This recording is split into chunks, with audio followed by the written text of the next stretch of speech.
चलिए शुरू करते हैं।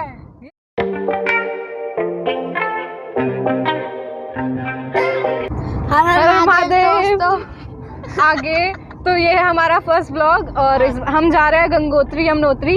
अभी हम हमारा फर्स्ट ट्रैक यमुनोत्री के लिए है। तो आज है, लेकिन अभी हम मेरठ के हाईवे पे गाड़ी भगा रहे हैं। हाँ अभी हम गाड़ी खींच रहे हैं। तो आज है हमारा 19 जून और करंटली टाइम हो रहे हैं हमारा 11:10। तो अभी हम हैं हाईवे पे।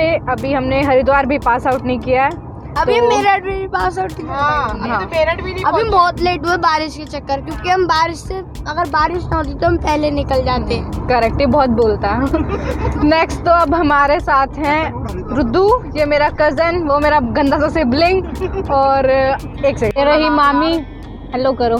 हाय, कान लगवा। तो ये रहे मामा, ड्राइव कर रहे हैं। कौन सा? और ये है हाईवे। ये है हाईवे। अभी तक ये हमारी कार है, यहाँ पे हमारी ड्राइविंग हो रही है।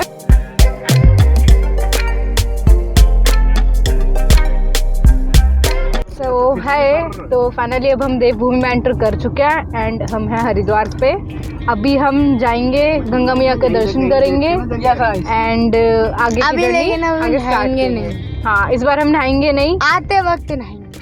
करेक्ट। एक दिन रुके, पूरा दिन हरिद्वार में रुकेंगे, रिलैक्स करेंगे गंगा घाट पे और बस अभी जस्ट हम गंगा मैया के दर्शन करेंगे और वापस। यमुनोत्री धाम 4 प्रमुख धामों में से एक है। उत्तराखंड के 4 प्रमुख धाम हैं केदारनाथ, बद्रीनाथ, गंगोत्री और यमुनोत्री। यमुनोत्री में यमुना जी की पूजा होती है, जो कि सूर्य पुत्री हैं, यमराज और शनि की बहन भी हैं। यमुनोत्री ही यमुना जी का उद्गम स्थान है। यमुना जी यहीं से निकलकर बाकी जगहों पर प्रवाहित होती हैं। तो यमुनोत्री धाम की यही सबसे बड़ी मान्यता है। हरिद्वार में गंगा मैया के दर्शन करने के बाद हम निकले हैं बरकोट की ओर। अब हम जाएंगे बरकोट और मिलेंगे सीधा आपसे वहीं पर। हर हर महादेव।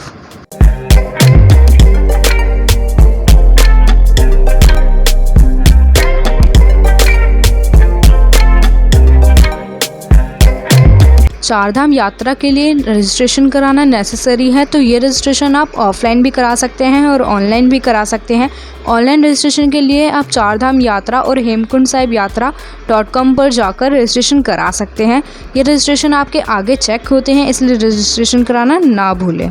महादेव गाइस, तो आज है हमारा डे 2 और हम हैं अभी बरकोट में, जहाँ पे हम कल रात को आए थे, जो कि हमें बहुत लेट हो गया था, इसी वजह से हम कुछ शूट नहीं कर पाए। तो और हमारी गाड़ी में कुछ प्रॉब्लम आ गई थी उसके। एग्जैक्टली, पहाड़ों का यही मसला है कि तुम्हारे साथ कभी भी कुछ भी हो सकता है। और दिल्ली से बरकोट आने के लिए हमें सबसे पहले आना पड़ेगा हरिद्वार, और हरिद्वार से हम आ सकते हैं मसूरी के थ्रू और विश्वासनगर और यमुनोत्री हाईवे लेकर हम आगे भी आ सकते हैं। तो बरकोट पड़ता है जानकी चट्टी से 45 किलोमीटर पहले। जानकी चट्टी जो है वो एक्चुअल बेस कैंप है यात्रा का। वहाँ से एक्चुअल यात्रा जो पद यात्रा है वो शुरू होती है, जो कि हमारी 6 किलोमीटर की है। तो अभी हम आपको मिलेंगे जानकी चट्टी पे। बाय। तो जानकी चट्टी पहुँचते ही हमने ये ट्रैक शुरू कर दिया है बिना कोई टाइम वेस्ट करे, और अभी बज रहे हैं सुबह के 12। तो अभी करीब करीब हमें 1 घंटा हो गया है ट्रैकिंग शुरू करे हुए। और ये ट्रैक ज़्यादा डिफ़िकल्ट नहीं है, इजी टू मॉडरेट लेवल पे है। और इस ट्रैक की हाइट ज़्यादा है, बट आप इसे आराम से कर सकते हैं। और अगर आप बिगनर्स हैं तो ये ट्रैक आपके लिए ही है। यमुनोत्री में मौसम मिनट्स में चेंज होता है, तो प्लीज़ ध्यान रखिए कि आप अपने रेनकोट्स और शू कवर्स कैरी करें, बिकॉज़ यहाँ पे मौसम बहुत जल्दी चेंज होता है, मिनटों में बारिश हो जाती है। तो और उस वजह से ट्रैक के पैचेस जो हैं वो काफ़ी गीले हो जाते हैं। तो आप अपने शू कवर्स, बैक कवर्स और रेनकोट ज़रूर कैरी करें। बस यही थोड़ी डिफ़िकल्टीज़ है ट्रैक में, अदरवाइज़ ट्रैक बहुत बेहतर है।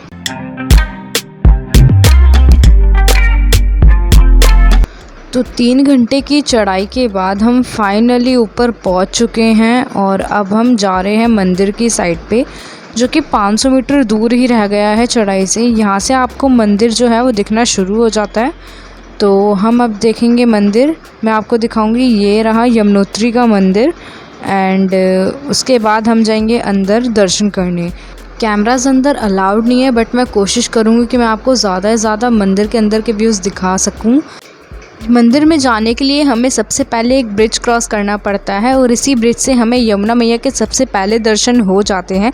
यमुना मैया के दर्शन करने के बाद मैं आपसे एक हम्बल रिक्वेस्ट करना चाहूँगी कि अगर आप ऐसी धार्मिक यात्राओं पे आते हैं या किसी भी यात्राओं पे आते हैं तो यहाँ पे साफ़ सफाई का कुछ ज़्यादा ध्यान रखें। वादे की साफ़ सफाई हमारी रिस्पॉन्सिबिलिटी है, तो अगर आप कोई भी कुछ कूड़ा कचरा यहाँ लेके जाते हैं तो प्लीज़ उसे अपने साथ ही वापस लेकर आएँ, यहाँ बिल्कुल ना छोड़ के आएँ, क्योंकि यमुना मैया की हालत बहुत ज़्यादा ख़राब थी। यहाँ पे लोगों ने प्रशासन के होते हुए भी बहुत ज़्यादा कूड़ा कचरा और कपड़े वगैरह फेंक रखे थे, तो इन चीज़ का कुछ ज़्यादा ही ध्यान रखें। यमुनोत्री के इस स्थान पर गर्म पानी का कुंड है जिसे सूर्य कुंड भी कहा जाता है। कहते हैं कि सूर्य भगवान ने अपनी पुत्री यमुनोत्री को एक बूंद जल दिया था जिसका टेम्परेचर आज की डेट में 100 डिग्री सेल्सियस है। और यहाँ पर है यमुनोत्री का मुख्य मंदिर जहाँ पर यमुनोत्री माता की मूर्ति रूप में पूजा की जाती है। इस मंदिर में यमुना जी, सरस्वती जी और गंगा मैया की पूजा की जाती है। मंदिर में पिक्चर्स लेना अलाउड नहीं था, तो मैंने इसलिए बाहर से ही कुछ फ़ोटोज़ और वीडियोस बनाई थी ताकि मैं आप लोगों को दिखा पाऊँ।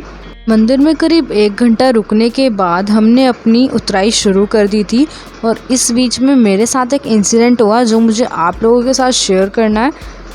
जब हम नीचे उतर के आ रहे थे तो ये घोड़ा जो है मेरे सामने, ये बहुत बुरी तरह गिर गया था और इसका ओनर इसको मार मार के नीचे ले जाने की कोशिश कर रहा था, बट वो हिल नहीं रहा था क्योंकि उसकी क्लियरली विजिबल है उसकी तबीयत कुछ ख़राब थी। तो मेरा आपसे यही हम्बल रिक्वेस्ट है कि अगर आप ऐसी यात्राओं पे आ रहे हैं तो आप अपने आप चढ़ाई करें और ऐसी यात्राओं के लिए जानवरों का यूज़ ना करें। और अगर आप किसी भी प्रॉब्लम की वजह से ऐसी यात्रा करने के लिए सक्षम नहीं हैं तो आप पालकी या किसी और चीज़ का सहारा ले सकते हैं, पर जानवरों को ऐसी यात्राओं के लिए यूज़ मत करें और ना किसी और को करने दें।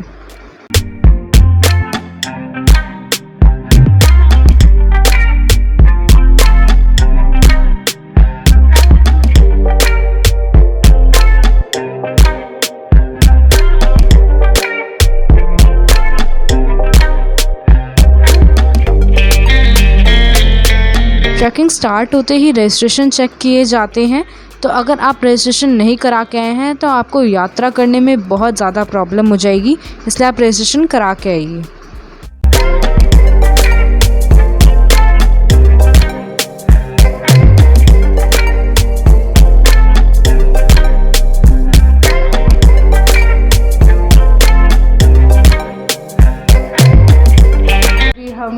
आज हमने अपनी यमुनोत्री की यात्रा जो है कंप्लीट कर लिया है। हम नीचे आ गए, रूम भी ले लिया, खाना भी खा लिया, डिनर भी कर लिया और हम सोने जाएंगे। हमारी यात्रा यहीं पे, यमुनोत्री धाम की यात्रा यहीं पे समाप्त होती है। अब मिलता मैं आपको गंगोत्री ब्लॉग में। बाय।